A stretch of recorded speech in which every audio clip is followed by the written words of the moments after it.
Everybody knows the saying, right? Say it with me. Comparison is the thief of joy. Boo! We know.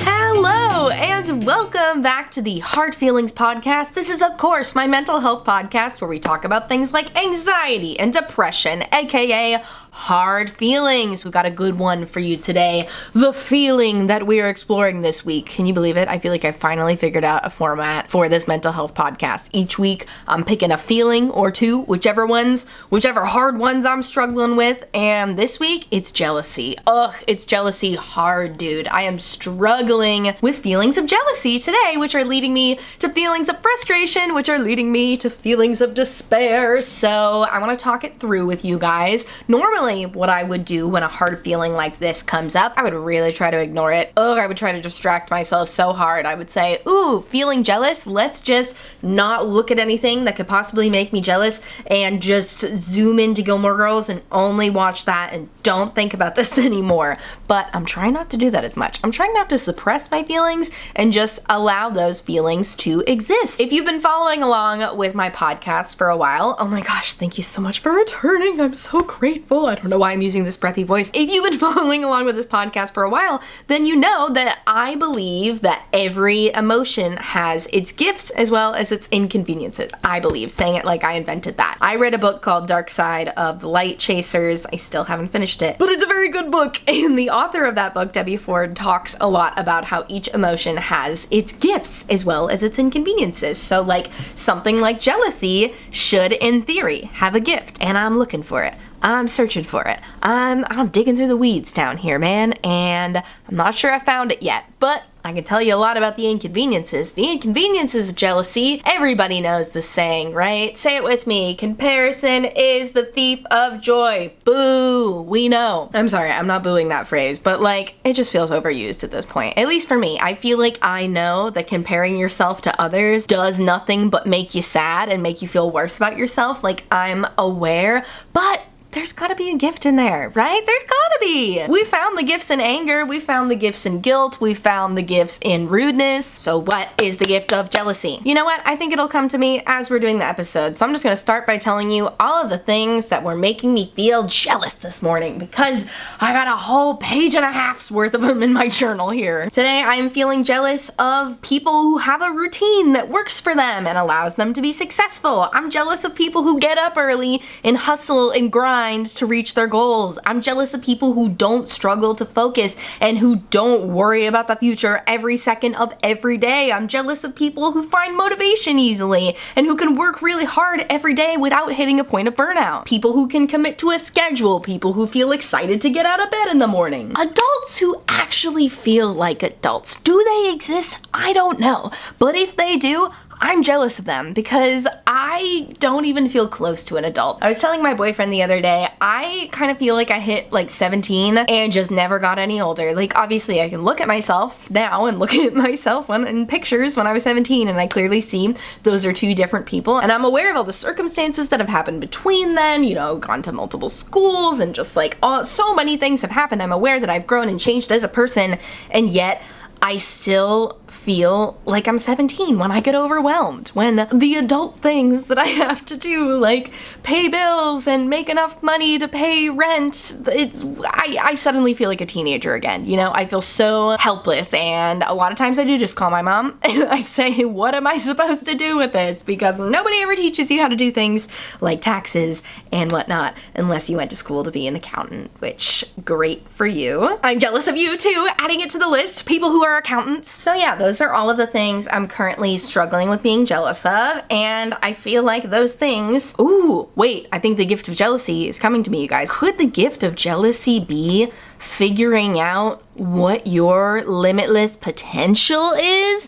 Could the gift of jealousy be that I cannot perceive these things in others if I am not capable of them myself? Maybe. Now I'm saying it and that doesn't feel totally great because some of the things I was jealous of on here, hustling and grinding, and I have no interest in hustling and grinding. Okay, here's the rub now. Okay, so I think what you have to do is sit down, write down all the things you're jealous of, because I gotta say, This helped me feel a heck of a lot better to at least write it down. But look at them on paper and see the things that are you projecting your own insecurity. So like for me, one of them would be I feel jealous of people who have a routine that works for them and allows them to be successful. I can have that. I can absolutely have that. And just because my routine doesn't look like their routine doesn't mean I can't also find success. So that is like a clear-cut example to me now after having written this down hours ago and marinated on it. Like now I can clearly see, okay, I was feeling insecure about the fact that my daily routine does not look the same as a lot of other people's daily routines who are successful. But who's to say that I'm not successful? And how do I even define success? You know, that leads us into a whole nother category. But then there's some other ones on here of me being jealous of people who get up early and hustle and grind to meet their goals. I do not want to hustle and grind. If not wanting to hustle and grind is illegal, then put me in jail because I don't want to do it. Hustle culture exhausts me to even think about. I used to work at a place that had a neon sign that said flex that hustle muscle.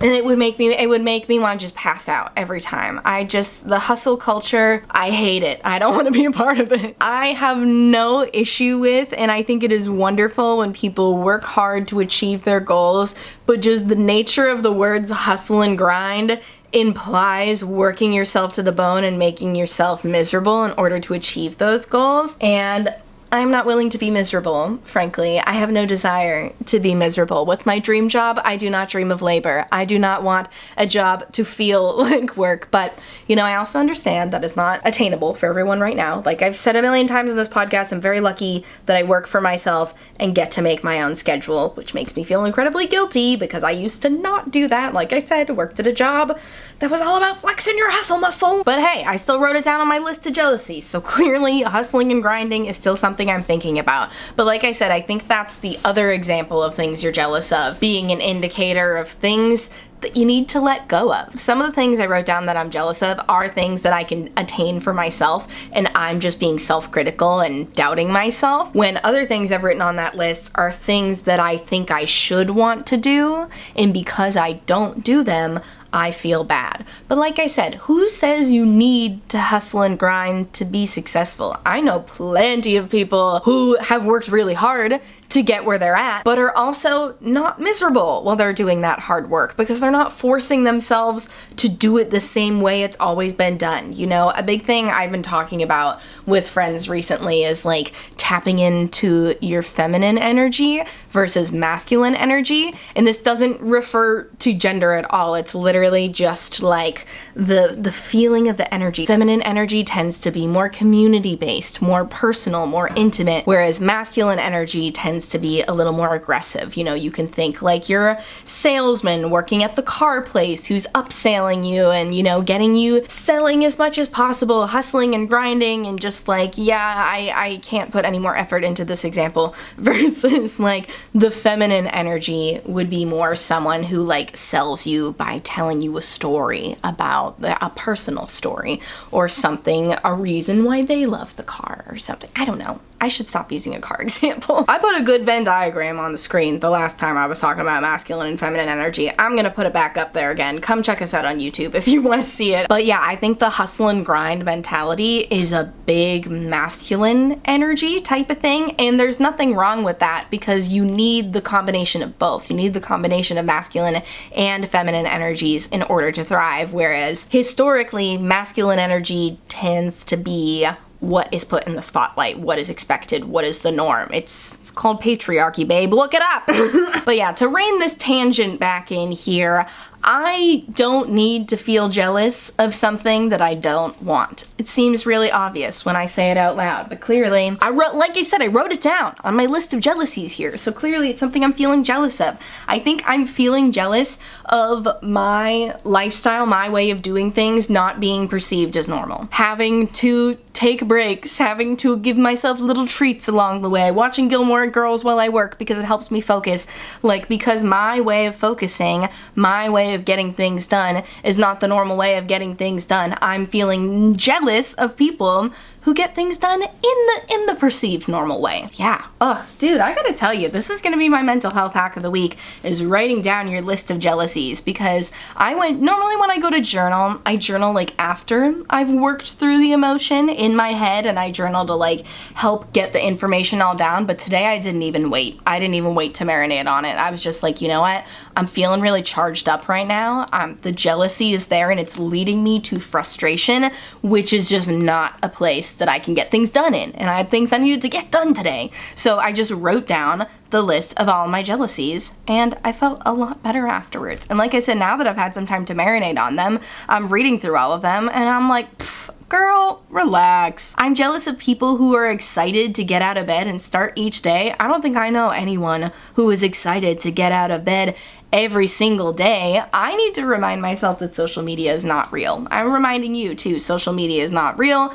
Media in general is a highlight reel. We need to remind ourselves that we see such a small sliver of other people's lives, whether it's through social media, whether it's through celebrities keeping up in the news, whether it's people you know in real life and who you only catch up with every once in a while. We see such a small sliver of their lives, even people who you see every day. That's the thing, right? Because we don't see them 24/7 and you don't live in their brains. So we're seeing such a small portion of these people's lives that we can't just assume that they're behaving a certain way. Like, I can't just assume that there's people out there who get up and are excited to start the day every single day. I've had days where I was really excited to get up and start the day. Oh, the night before a vacation, the morning you wake up when you're going on a vacation or going on a fun trip, you like spring out of bed. Oh my gosh, I remember being in high school and getting ready to go to Disney World and like being up at 2 in the morning the night before we left and like Googling how to make yourself fall asleep when you're really excited, because I was so excited.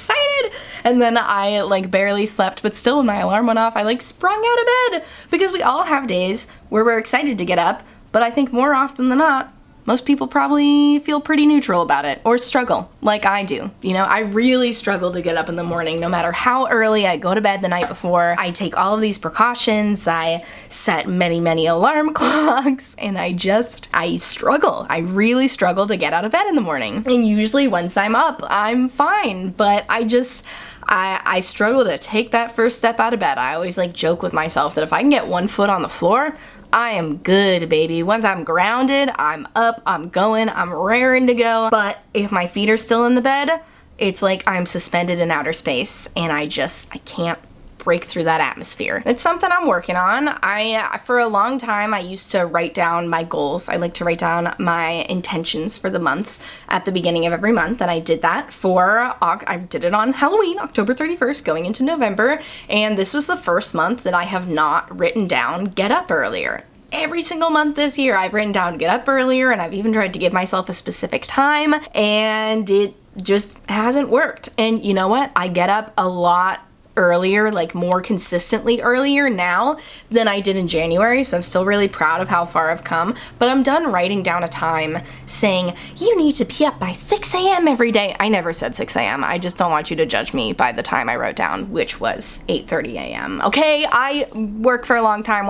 I'm not gonna explain myself, but I used to write down a specific time that I wanted to work towards getting up every day, and now I'm at the point where I'm like, why did I make that a rule for myself? Is it because I'm judging myself for not getting up at a time that most people get up when working like a classic 9 to 5? I don't work a classic 9 to 5. I have a different schedule, so why should I force myself to get up to fit a schedule that's not mine, you know? But anyway, that was a little side tangent there. Side note, if you do have any tips on how to get up a little earlier, I don't want them. I don't want them. The moral of this story was that I do not need to feel jealous of people who get up at 6 a.m. every day, because I am not them, they are not me. We have different lifestyles, we have different schedules, so why should I try to be like them? And you know, the thing is, when I do get up early, I feel good, and I try to remind myself of that. But why do I feel good? Because I feel more productive. Ugh. Gross, I want to throw up. I hate how much value I put in productivity, and that's why I feel good when I get up earlier, and I feel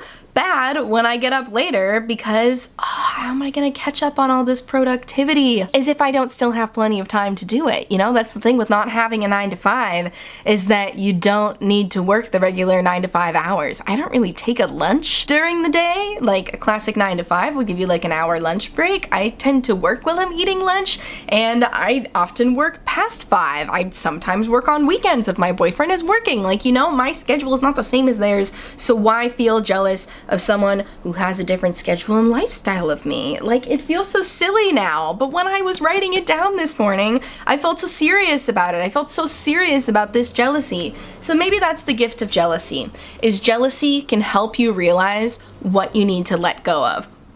That was me dropping a tiny microphone. I think that's it. I think together we have come to the moral of accepting your jealousy is that it can help you figure out what you need to let go of. And sometimes it can be really hard to figure out the things to let go of. I'm really into astrology. I'm really into following the moon phases. And a lot of times I'll see like astrologers or people who are also into spirituality saying like this new eclipse is symbolizing like it's a good time to let go of things that aren't serving you anymore. You hear that a lot in the spirituality world is people saying, let go of the things you don't need, write down the things you need to let go of.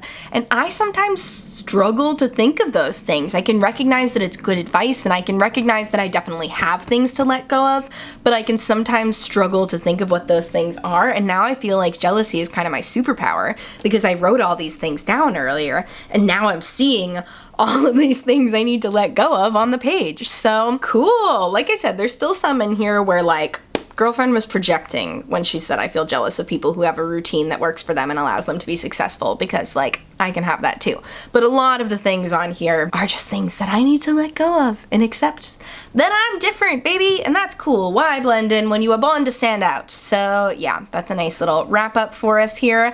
Let's move on to the mental health song of the week, which, can you guess what it is? It's got jealous in the title. It's Jealousy by Olivia Rodrigo. I just decided that in the moment because it's such a good song to just get that angsty feeling that can come along with jealousy out. Like I was saying earlier, I was feeling all this jealousy this morning and it was leading me to frustration. It was leading me to feeling kind of angry and I was like, ugh, what the heck is this? But if you listen to a song like Jealousy, or honestly, any song that's just a little angsty is good for you, but this is my mental health song of the week, so I'm choosing Jealousy because when you sing along to it, it just helps you feel like you get that frustration out. I've said before that like, so I think it's called somatic movement or somatic therapy. I don't know. I'll look it up and put it on the screen. But there's proven science that moving your body is therapeutic. And I feel like a song like Jealousy, you can really like thrash to, at least like do a little head banging, you know, let me do some air punches or something, and you can get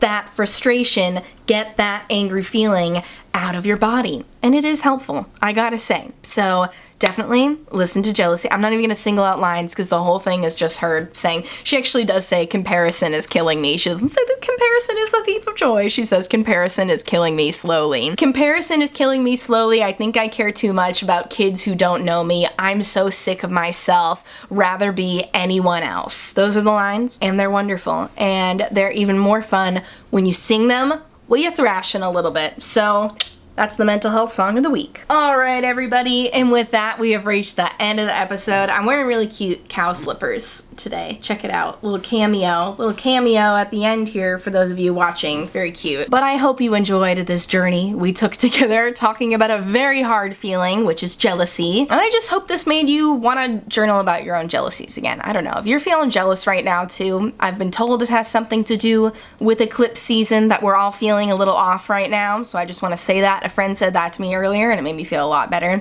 that she said a lot of people were feeling off lately. So sorry for all of us, but hopefully that means the moon is gonna keep moving around and we're gonna feel better soon, right? I already feel better talking it through with you guys. This podcast is my therapy after therapy. I have therapy on Wednesdays, I record the podcast on Thursdays, and it's just like a double whammy day of talking about my feelings. And then the rest of the week, I journal about them. I try to talk about my feelings as much as possible, because dang, it just helps you feel better. I tell you what, the thing I know I'm like such a schlep for journaling. Is that the right word? I'm such a lobbyist for journaling because it really does help. It really helps me feel so much freaking better. I love to journal. But anyway, enough about that. Thank you so much for listening to this episode of the Hard Feelings podcast. Be sure to follow, rate, review, subscribe if you're on YouTube. If you're not watching on YouTube, come over and subscribe to YouTube. I put visuals on the screen sometimes. I make funny facial expressions. Sometimes my cat joins us. Right now he's asleep under the covers in my bed, so that's why he didn't join us. I can show you random props I have around me. Here's a vintage Halloween decoration I have from my childhood. It's from the Christmas tree shop. It was $1.99. The Christmas tree shop has since gone out of business, so this is a historical artifact now. Anyways, hopefully that was enough to tempt you to come over to YouTube. Check out the description box for links to the song of the day, links to more episodes, all that good stuff. And thanks so much for listening, and I'll see you next Friday with a new episode. Bye! Take care of yourself!